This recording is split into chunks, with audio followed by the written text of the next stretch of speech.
Hello friends, special menu या आपल्या Marathi recipe चॅनलवरती मी ऐश्वर्या तुमचं अगदी मनापासून स्वागत करते। तर आज ना आपण एकदम पारंपरिक पद्धतीने कोथिंबीर वडी कशी बनवायची हे पाहणार आहोत। तर कमी मसाले आणि कमी साहित्यामध्ये एकदम खुसखुशीत आणि खमंग कोथिंबीर वडी आपण बनवूयात। तर आधीची लोक म्हणायची की कुठलाही पदार्थ मनापासून केला आणि त्या पदार्थामध्ये फक्त तिखट आणि मीठ जरी घातलं तरी उत्तम असा पदार्थ तयार होतो। तर कमी मसाले आणि एकदम कमी साहित्यामध्ये खुसखुशीत खमंग अशी पारंपरिक पद्धतीने आपण कोथिंबीर वडी आज बनवणार आहोत। तर त्यासाठी आपला हा जो व्हिडिओ आहे तो शेवटपर्यंत नक्की पहा।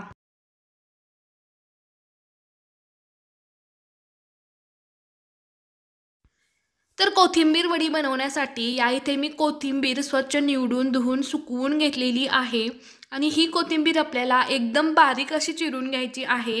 कोथिंबीरमध्ये मातीचे कण असतात म्हणून आपल्याला कोथिंबीर स्वच्छ धुवून सुकवून घ्यायची आहे।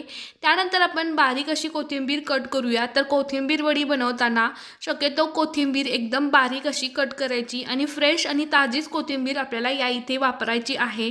सर्व कोथिंबीर या इथे मी कट करून घेतलेली आहे। तुम्हाला कोथिंबीर वड्या किती प्रमाणामध्ये करायच्या आहेत तेवढ्या प्रमाणामध्ये तुम्ही कोथिंबीरचं जे प्रमाण आहे ते कमी जास्त नक्कीच करू शकता। तर या इथे जेवढं मला आवश्यक आहे तेवढी कोथिंबीर मी स्वच्छ निवडून धुवून आणि तिला बारीक अशी कट करून घेतलेली आहे।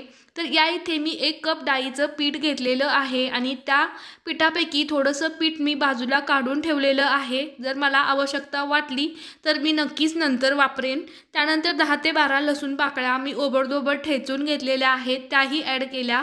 चिमूटभर ओवा आपल्याला क्रश करून यामध्ये ॲड करायचा आहे। त्यानंतर भरपूर सारे तीळ ॲड करायचे आहेत। थंडीमध्ये तीळ आरोग्यासाठी चांगलं असतं कारण त्यामध्ये उष्णता असते। त्यानंतर मी थोडीशी कसुरी मेथी क्रश करून ॲड केली, छान फ्लेवर येतो कसुरी मेथीमुळे। त्यानंतर चवीनुसार मीठ ॲड केलं। आपल्या कोथिंबीर वड्या छान सॉफ्ट व्हाव्यात यासाठी आपल्याला 2 चमचा तेल वापरायचं आहे। थोडेसे जिरे आणि चिमूटभर हळद ॲड केली। त्यानंतर अर्धी वाटी म्हणजे 2 ते 3 चमचे ज्वारीचं पीठ मी यामध्ये ॲड केलेलं आहे। त्यानंतर लाल तिखट ॲड करायचं आहे। तर घरगुती लाल तिखट मी ॲड केलेलं आहे यामध्ये। सर्व जिन्नस व्यवस्थित मिक्स करून घेऊयात। तर यामध्ये ज्वारीचं पीठ वापरायचं नसेल तर तुम्ही यामध्ये तांदळाचं पीठही वापरू शकता, पण एकदम पारंपरिक पद्धतीने आपण कोथिंबीर वड्या बनवणार आहोत म्हणून मी ज्वारीचं पीठ यामध्ये ॲड केलेलं आहे। त्यानंतर आवश्यक इतपत पाण्याचा वापर करून आपल्याला खूप जास्त घट्टही नाही आणि खूप जास्त पातळही नाही अशा कन्सिस्टन्सीचं हे जे कणिक आहे ते या इथे मळून घ्यायचं आहे। तर तुम्ही पाहू शकता की आपलं हे जे बॅटर आहे त्यामध्ये कोथिंबीरचं प्रमाण जास्त मला वाटत आहे। मी जे पीठ शिल्लक ठेवलेलं होतं डाळीचं ते पीठ मी या स्टेजला यामध्ये ॲड करून घेते। तर वडीमध्ये खूप जास्त कोथिंबीरच लागली तर ती चवीला व्यवस्थित लागत नाही, म्हणून आपण अंदाजे यामध्ये पीठ ॲड करू शकतो। तर 1 कप पिठामधलं जे पीठ मी शिल्लक साईडला काढून ठेवलं होतं ते पीठ मी यामध्ये ॲड करून घेते। जास्तीचं पीठ ॲड करून झाल्यानंतर वरतून मीठ किंवा तिखटाचं जे प्रमाण आहे ते तुम्ही अंदाजे कमी जास्त नक्कीच करू शकता। त्यानंतर थोड्याफार पाण्याचा वापर करून हे जे कणिक आहे किंवा आपलं जे कोथिंबीर वड्याचं बॅटर आहे ते मी व्यवस्थित असं मळून घेते। डाळीच्या पिठामुळे हे जे कणिक आहे ते थोडं चिकटसर असं होतं, ते हाताला चिटकू शकतं, म्हणून हाताला थोडंसं तेलाचा वापर करून मस्त हे जे बॅटर आहे ते मळून घ्यायचं आहे। खूप जास्त घट्टही नाही आणि खूप सैलसरही नाही, मध्यम अशा कन्सिस्टन्सीचं हे जे कणिक आहे ते आपण या इथे मळून घ्यायचं आहे। तर लाल तिखटाऐवजी तुम्ही हिरवी मिरचीचा ठेचाही वापरू शकता। तर अशा पद्धतीची चाळणी प्रत्येकाच्याच घरी असते, त्या चाळणीचा वापर करून आपल्याला ही जी वडी आहे ते स्टीम करून घ्यायची आहे।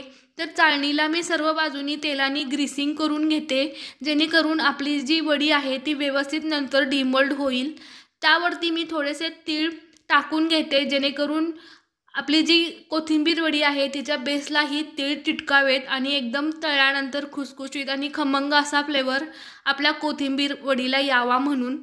त्यानंतर आपण जे बॅटर बनवलं होतं ते बॅटर या चाळणीमध्ये मी अशा पद्धतीने थापून घेणार आहे। तर हे जी कोथिंबीर वडी आहे ती थापताना बॅटर हाताला चिटकत असेल तर तुम्ही हाताला थोडंफार पाणी किंवा तेल लावू शकता। एकदम एकसारख्या शेपमध्ये आणि एकसारख्या लेवलमध्ये आपल्याला हे जे कणिक आहे ते अशा पद्धतीने थापून घ्यायचं आहे, जेणेकरून समान लेवलमध्ये आपली कोथिंबीर वडी शिजेल।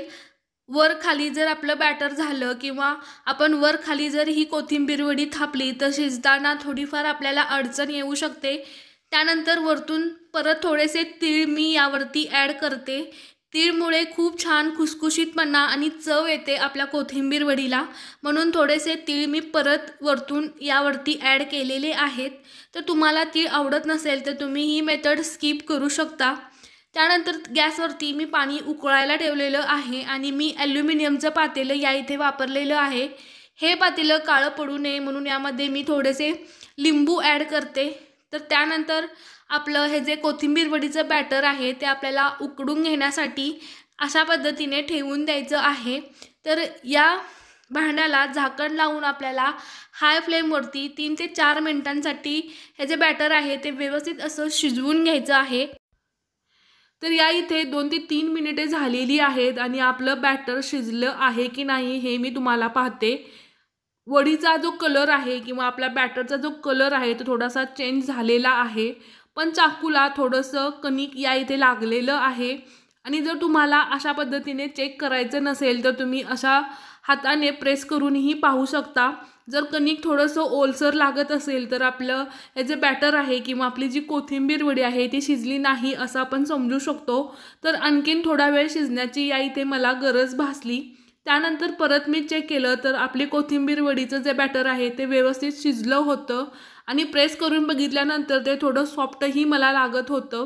आता या ज्या वड्या आहेत किंवा आपलं जे बॅटर आहे ते व्यवस्थित आपल्याला थंड करून घ्यायचं आहे, मगच आपण कोथिंबीर वडी चिरून घेऊयात।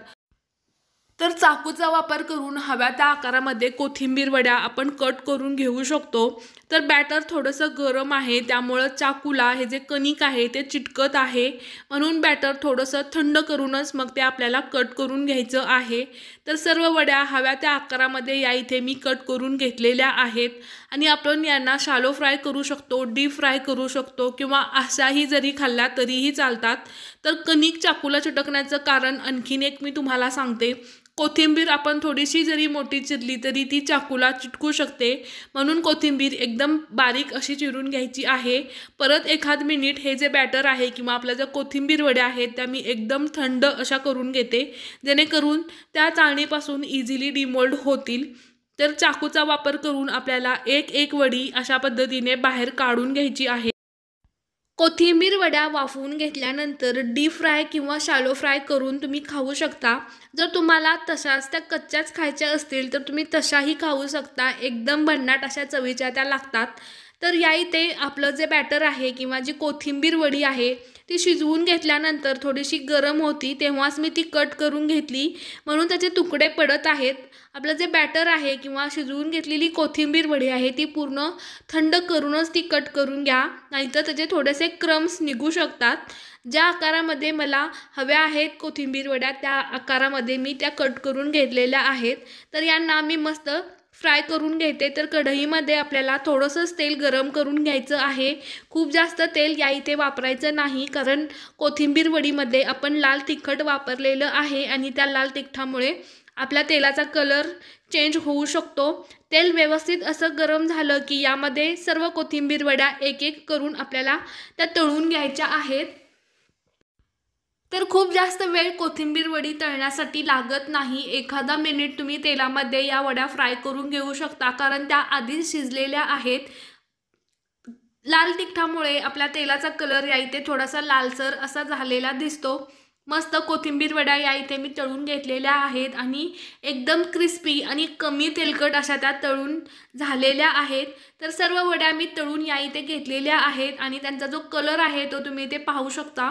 एक कोथिंबीर वडी मी तुम्हाला तोडून दाखवते, ती एकदम तेलकट झालेली आहे, कुठंच जास्तीचं तेल यावरती नाही।